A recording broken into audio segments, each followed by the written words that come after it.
Hello, everybody. It's Julie Altemus with Real Producers, and we are coming to you live from Colleyville, studioUSA. And today we have the pleasure of having Shana Martin in the room with us, top 500 agent, top 1 to 2% out of the entire DFW Metroplex. Yes. And so we are so excited. Thank you so much for hopping in today. I know that you were here in the studios doing vision boards for 2025, which are so important. So I got caught off guard, but here I am. I know, and I want to talk to you a little bit about that in a minute. Okay. But you know, one of the things that I love when I'm interviewing agents is I always like to hear their journey and their story about how in the world did you get to where you are today? I hear about so many different people. You know, some people say, oh, I wanted to be a doctor. I was destined for medicine.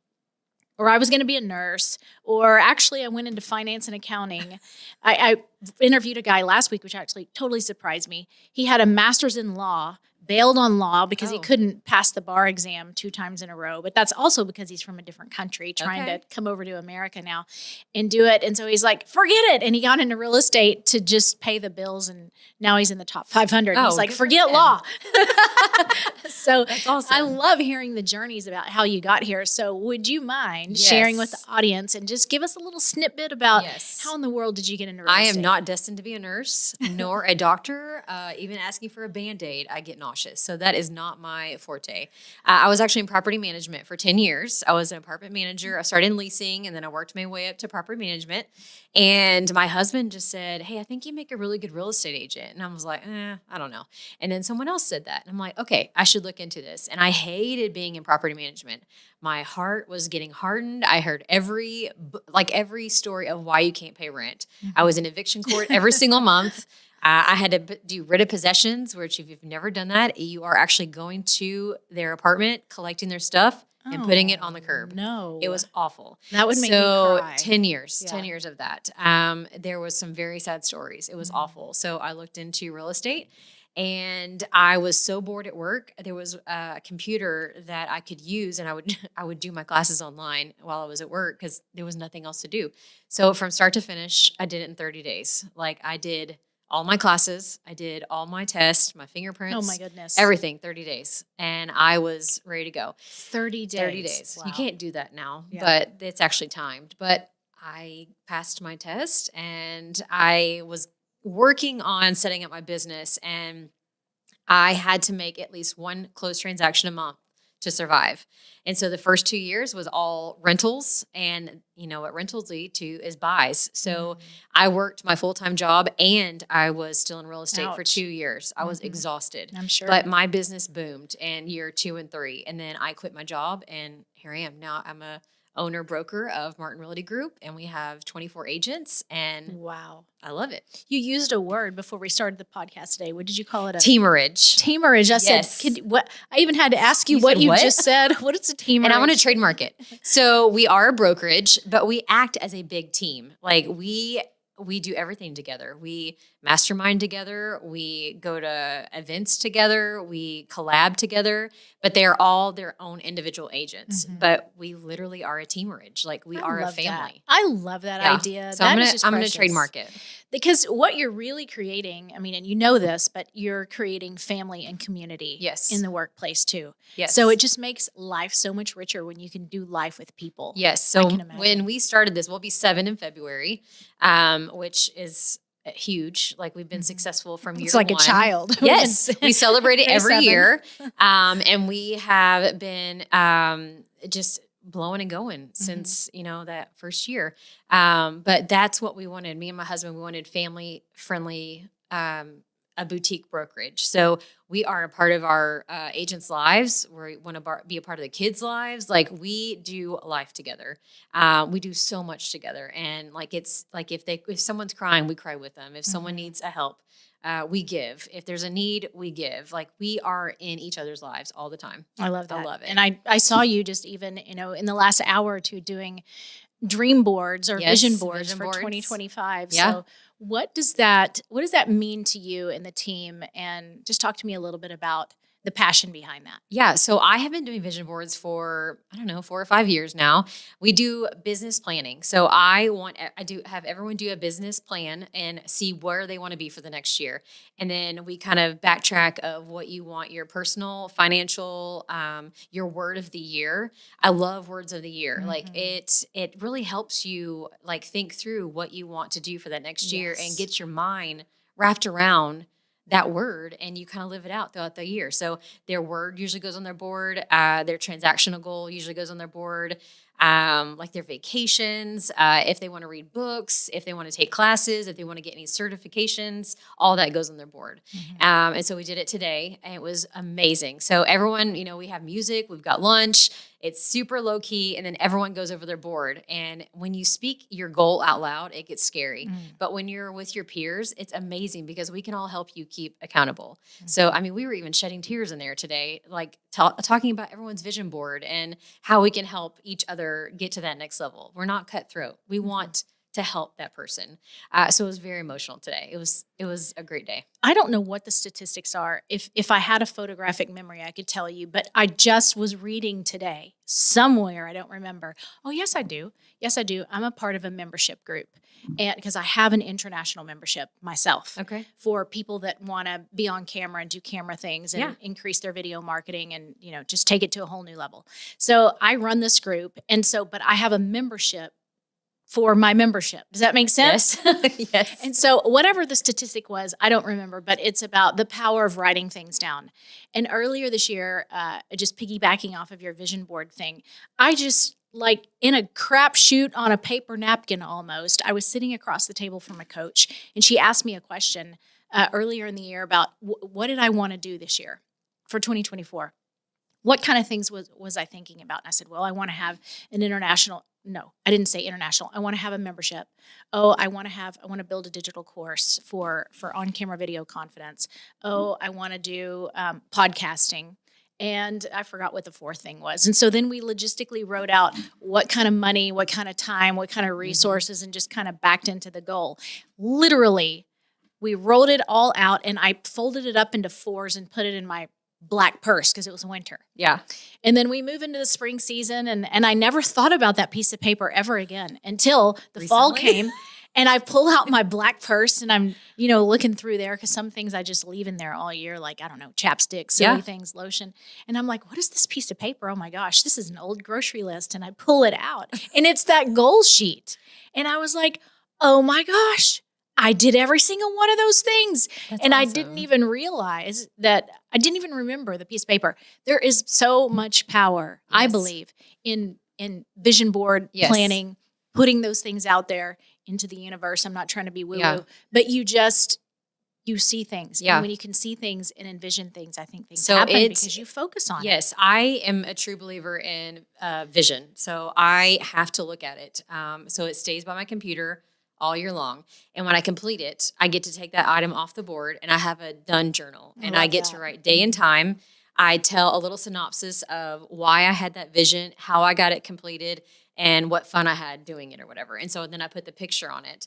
And I look back, if I'm having a down day or what am I doing with my life, I literally have that, and I can look back and see all the amazing things I've done. And it just rejuvenates me. So I've got to do some really awesome things. I've got to pay my mom's house off.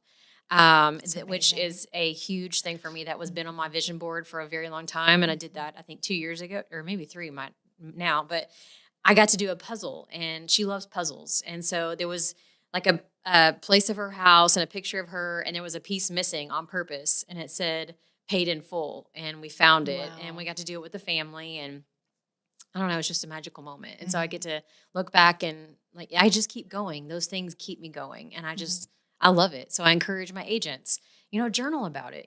Don't just throw these things away and say, okay, great, I got it done. Tell me why you got it done, or why you even wanted that on your board, and date it. Like, that is so important. Date it. Like, look back. Okay, I did this 3 years ago.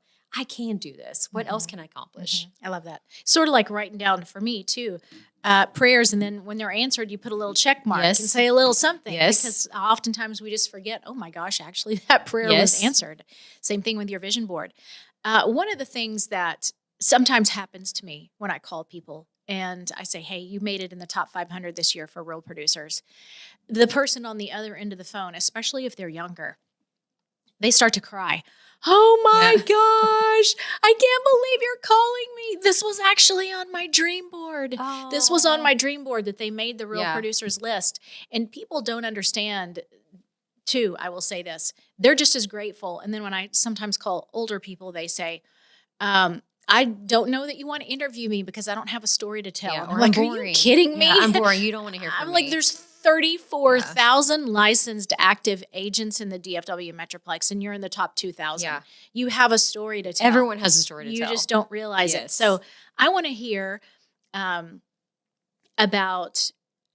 you. And I heard a little bit about how you got into the industry and became a real estate agent, but not everybody makes it to the top 2,000.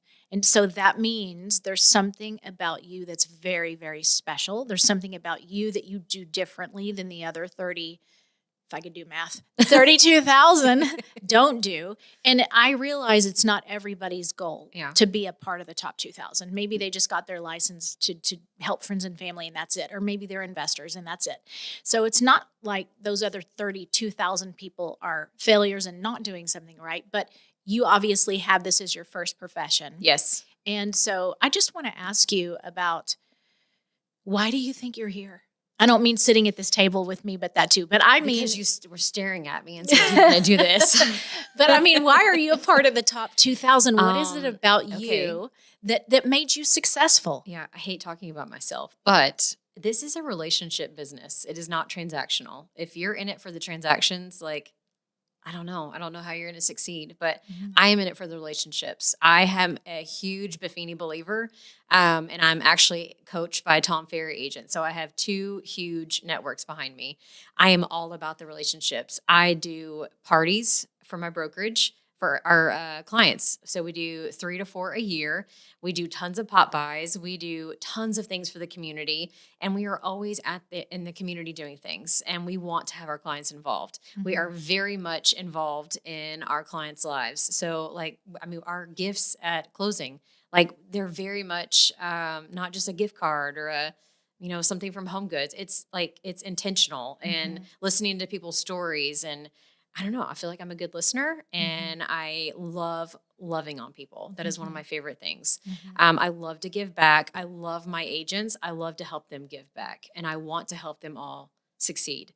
Like one of my agents, she had RPR as one of her goals to get on there. And I want to help her achieve that. I've been on it since, I don't know, 3, 5, I don't know. My things keep adding up. I don't know. I've been on it for a very long time, but I want that for her.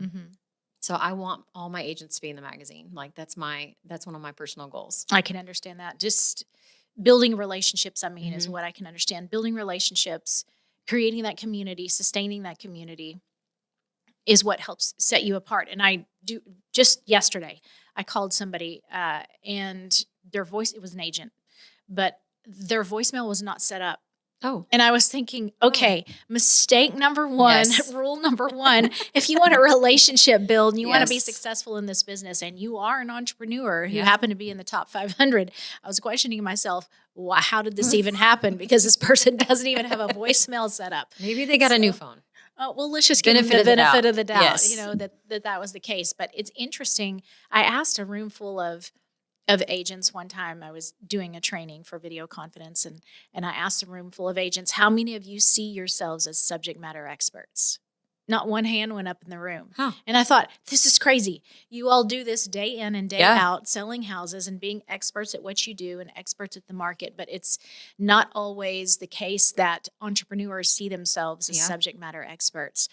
And so do you want to speak into that just a little bit about the role and the career of being an entrepreneur, and maybe how about some of the biggest challenges you have faced as a business owner and how you were able to overcome them and keep going? That's a good one. Oh gosh. Okay. I don't know how to answer that. We can't edit this, right? I don't know how to answer that. What's one of the biggest challenges you've had in terms of a closing or working with a client?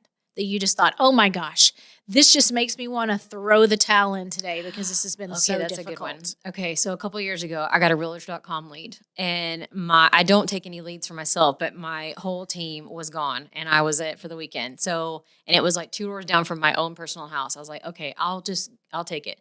We ended up getting under contract, going to closing. We went to the closing table. We all signed. Everyone signed. I was the buyer. They were supposed to bring the cashier's check. Oh, I'm going to go get it as soon as we're done. Okay, that's fine. So we got his picture. I gave them their closing gift. We posted on Facebook. Hey, this is amazing. Mm-hmm. The closer even said, hey, we're closed and funded. And then an hour later, your clients never brought the money. What? And then they ghosted me. Oh, no. So we closed and funded. Don't ever say those words unless we are truly closed and funded. Mm-hmm. They never brought the money. So it was a scam. A scam. Yes. I don't know what the end game was, but they brought back my closing gift I gave them. They put it in my mailbox. But that was the worst day ever. I don't know why I'm doing this. Well, do you think it wasn't, why would you call it a scam versus buyer's remorse? Or maybe because they weren't even married. It was a boyfriend-girlfriend situation. The girlfriend was supposed to be in charge of the money. The boyfriend had no idea. But then the girlfriend kept making excuses of why she couldn't transfer the money. But then the lender said, oh, she has it. But the money would never appear. So the seller didn't get to sell that day. I had to say what was going on. It was very embarrassing, and I never heard from those people again. Wow. Yeah. I didn't even know that could be a legal thing. Oh, yeah. Because I don't know what you know. I don't know what the end game is. But I just figured if people show up and they're signing papers. Yes, they are literally signing 1,000 papers. Wow. Like, why do you not think this is a thing? And you have no intention of going through with it. And they probably knew that sitting at the closing table. Yeah, it was very embarrassing. Yeah. Not your fault, but yes. I could see why. I was at the Ranger game and all this was happening. So that was good lovely. Times. That it was opening day. That messed up your Rangers game. Yes, it did.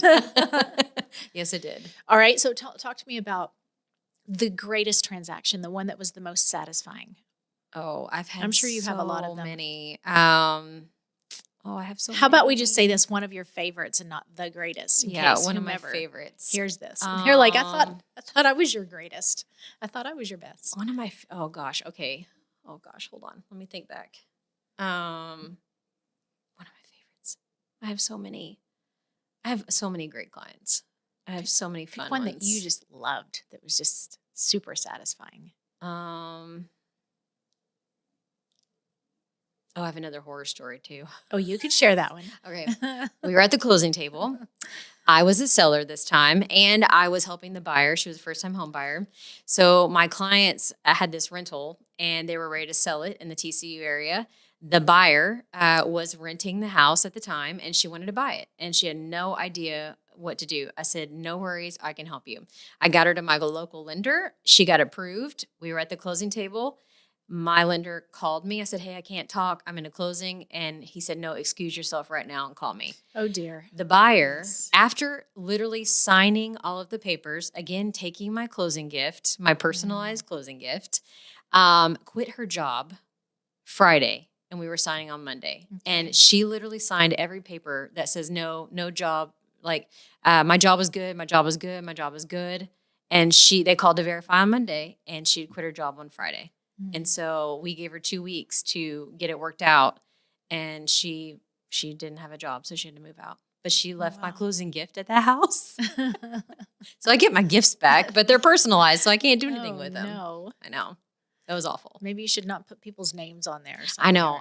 That one I don't think I did, but I couldn't use it because it was the house coordinates. Yes. I'm like, wow, what am I going to do with this? Right? So it went in the trash.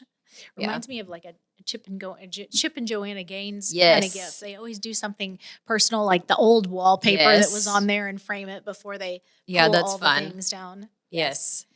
Well, obviously you've been very successful, and you've built this great brokerage, and you have this great collaboration and this sweet family at work and at home. Talk to me about your family life. My family is awesome. I have a daughter. She'll be 23 in February, and I have an amazing husband who works at our church. He's been there for I think 17 years now. And he also helps me with the back end. We have so much fun together. My daughter's actually adopted. We got her when she was 4. Wow.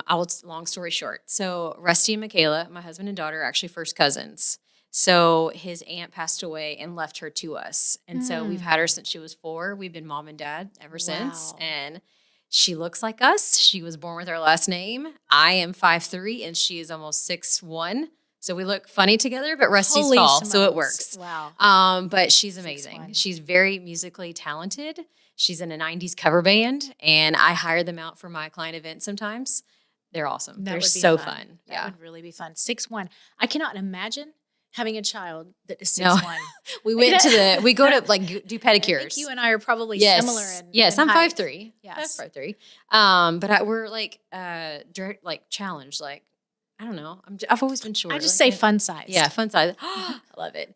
We go get pedicures, and they're like, "Oh my gosh, you're so tall!" And she's like, "Yes, I know." Like they look at me like, "Why is she so tall?" That's and you're right. not. And I'm like, "It works." Is she you know? yours? That's probably what they're Yeah. thinking. Oh you know, yeah, that- yeah. She's mine. Her dad's tall. That's what we Mhm. say. Her dad's tall. 6'1" and she's 23. So we have Yeah. children that are similar in ages because I have a 22, Okay. 24. They're both boys. And then 27, another son. Okay. So I got boys, and I was the only girl besides the dog. So Okay. I heard all kinds of terrible conversations at the table. I could probably write a book on how many Oh. times I had to excuse myself. And I said, if I were saying these things at the table and it was all women and you were the only guy, you would be out of here, Yes. a long time ago. Yes. So have mercy on me. Yes. But But they're don't. an amazing support system. They're Yes. awesome. So you They're said always your- encouraging. Your husband works at a church. What Yes, does he do? Fellowship at the Parks. He is a media director over all Okay. 5 of our campuses. He Media is director. amazing. So what does Yes. that mean? He is in charge of the praise and worship and like the media, all the backstage, and we have 5 campuses. So he's my in charge of goodness. all 5 campuses. Wow. And he has put so many amazing teams in place. He's done so good, and he helps us. I mean, he does all of our IT stuff, and I am not IT savvy Mhm. at all, Mhm. and he is, and we work. Makes a good synergy. Yes. So what's on the agenda then for Shana Martin's team and your, what'd you call it, Teamerage? Teamerage, yes. Teamerage. So we just opened a new office last week. We had the big reveal. We've been keeping a secret for like a month now while it's been being renovated, but we just revealed it last week. It was so fun. So we're going to be in the office more. We've got parties going on next year. We just had our huge Santa's open house event on Sunday, which is one of our biggest Nice. events of the year. We had Santa, free pictures of Santa, axe throwing, archery, s'more making. It's fun. It was like over 400 people, I think. Oh my word. Yeah, it That's was a lot awesome. of people. Yeah. And these are all past clients, I'm assuming. Past clients or and current? community. Mhm. Yeah, it's a Oh, free and community event. Yeah, Okay. yeah. I see. And we partnered with Community Storehouse, so we did canned goods for Community Storehouse. Oh, I love that. Yeah. So at every event, we always partner with community-related things. So we do Unfaulted, which is girls aging out of the foster system. So we partner with them, and then we partner yes. with Gospel Socks. We collect socks for homeless people. Oh, I love that. Yeah. I love that. I have a friend, I call a friend, who's a homeless person that I've built a relationship with. And I texted him the other day and I said, "What do you need? It's cold outside." And he said, "Socks. My socks are Yes. awful." So I said, "I Yes. will buy you socks and I Yes. will bring you socks." That's awesome. January, we're starting our scholarship again. I think it's going to be our 5th or 6th year. We do scholarships for the local seniors. So we give away 3 scholarships, and then we go surprise them with this big check, and they have no idea if they won. Their parents love know, that. but they don't know that they win. So that's super fun. That's starting in January. I love that. That's one common thread that I've noticed in all of the agents that I've interviewed for Real Producers is that you all have wonderful servants' hearts. And you all serve in your own ways, whether Yeah. that's just directly to your clients and, like you said, doing pop-bys and pie days and client appreciation parties. And some people go out into the community like you do and you serve there as well. And I think, obviously God's blessed you so much with your business, your Yes, team, absolutely. and in your life. And so he's given you a lot. So you're responsible for Yes. a lot and even more that's coming. So thank you for letting me barge in Yes. on your You're vision welcome. board day and grab you in You're here welcome. with Studio USA today and just come and have a conversation with me and let people know what you do and who you are and what you're about, because there are people that will listen to this podcast. There's people that listen or read the magazine, Yeah.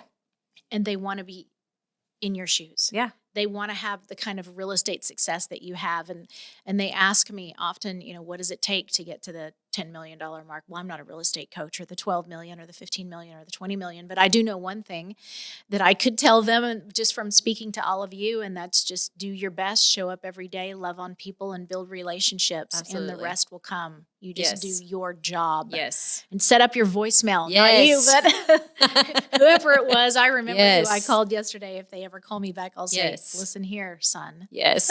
We are really Set up your farmers, voicemail. if you think about it. We're always planting seeds. Yes. Like that's what we preach. We are planting our seeds and our crops for the next year. I have to tell you one story before Yeah. we jump off here. That was the most probably impactful story, I would say, of a person that I was interviewing, because this person wasn't from the USA, and he had been in the United States 2 years. And he brought his family here from Nepal just to start and get a life here and see new opportunities and the American dream, whatever. So he's driving Ubers at night, driving Uber Eats, and working in warehouses, whatever he can do, sleeping 1 hour a day. Oh. Started getting his real estate license. And so now he's trying to do real estate, and he's doing his other jobs, and he has a new baby and a wife. So I'm interviewing him, and he doesn't know English all that well. Okay. And so he and his wife is a little better at English, typed out his testimony on his phone before we had our meeting that day. And so when I Aw. started talking to him about his story and tell me about your story, he was like, okay, just 1 minute. And he whips out his phone and he starts reading his testimony to me. And I could tell that he was struggling a little bit with the story because he's translating from his native language, whatever that was, Yeah. to English, and sharing his testimony, his story about how he had gotten in the top 500 in 2 years, That's awesome. and having no sphere of influence. Yeah. And I just put my head down and I thought, not that I make excuses, right? But I Yeah. was trying not to be emotional when he was reading his story. And I thought to myself, Julie, there can never, ever, ever be excuses Yeah. as to why something can't work. Yep. And so for everybody else listening in the real estate world today that wants to be in the shoes of a top 500 agent, you can do it too, my friend. Mm-hmm. If they can do it, so can you. And it just takes that hard work and that commitment and that determination to make a difference in people's lives and serve them with all of your heart. And I asked him, by the way, since he didn't have a sphere of influence and didn't go about the traditional ways of getting into real estate, and especially the top 500, I said, how did you do it?